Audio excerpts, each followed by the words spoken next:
Joachim Lelewel, the esteemed Polish patriot, numismatist, historian, and geographer, has left an indelible mark on the field of medieval numismatics through his extensive research, publications, and profound expertise. Recently, I had the pleasure of delving into an article from years past, which provided invaluable insights into Lelewel's character and accomplishments. It is my fervent belief that Lelewel's humility and modesty, virtues often lacking in today's prominent figures, serve as a refreshing reminder of authenticity and integrity. One striking aspect of Lelewel's character was his remarkable aversion to having his portrait drawn or otherwise commemorated. Despite the fervent demand for his likeness from his countless admirers, he tenaciously resisted such endeavors.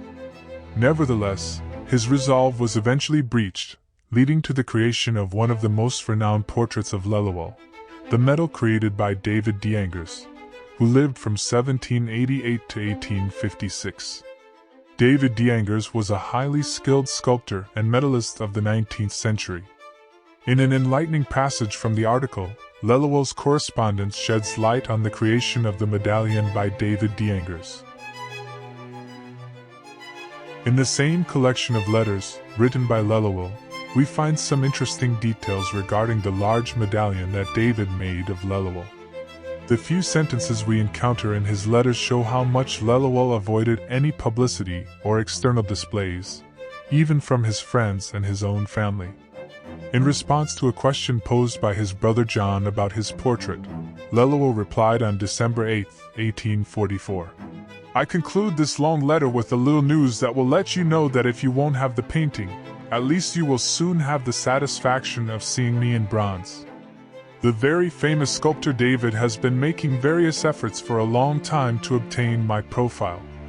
Recently, he stayed in Brussels and came to my place with a pencil in hand.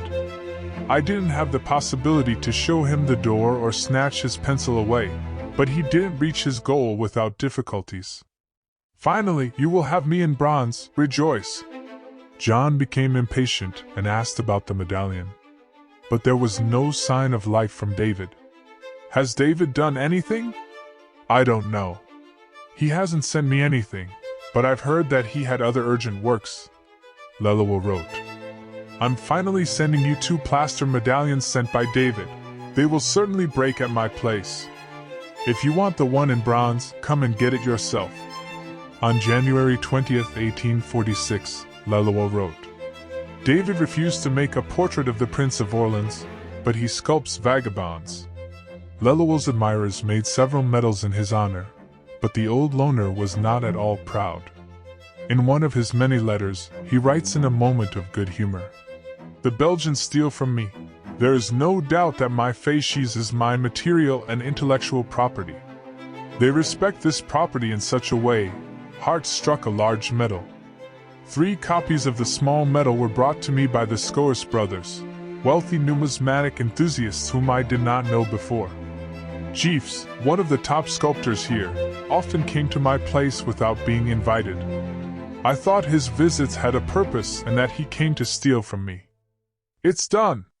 He told me that he has an order for a copy of my bust in alabaster for Valhinia or Podolia. What Lelewel tells us about the difficulties he caused David when he wanted to draw his profile is perfectly true. He created difficulties for anyone who wanted to paint his portrait. Such cases often arose, as many of his Belgian and Polish admirers desired to have his likeness. From another source, we learn about the portrait of our scholar painted by Jean van Eycken. The widow of a friend of Lelewel, Mrs. Casimir Koriba Daskiewicz, was determined to have the portrait of this great patriot. As we know, it was not easy, but Jean van Eycken accepted the proposal and succeeded in painting the portrait through a trick. He painted through a partially open door during a long conversation that Lelewel had with a Belgian Democrat who was in on the secret. In this oil painting, Lelewel is depicted standing, his right hand resting on a cane, and his left hand placed behind his back in a gesture familiar to him. He is dressed in a blue working blouse. This portrait was later purchased by Chopin's nephew, Colonel Henry Jederzejeux, who lived in Paris.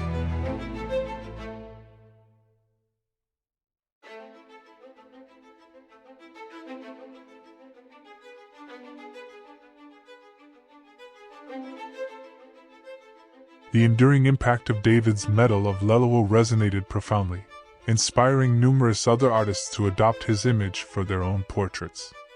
It is not difficult to find examples of other medalists who drew inspiration from David's creation. Two notable examples immediately come to mind.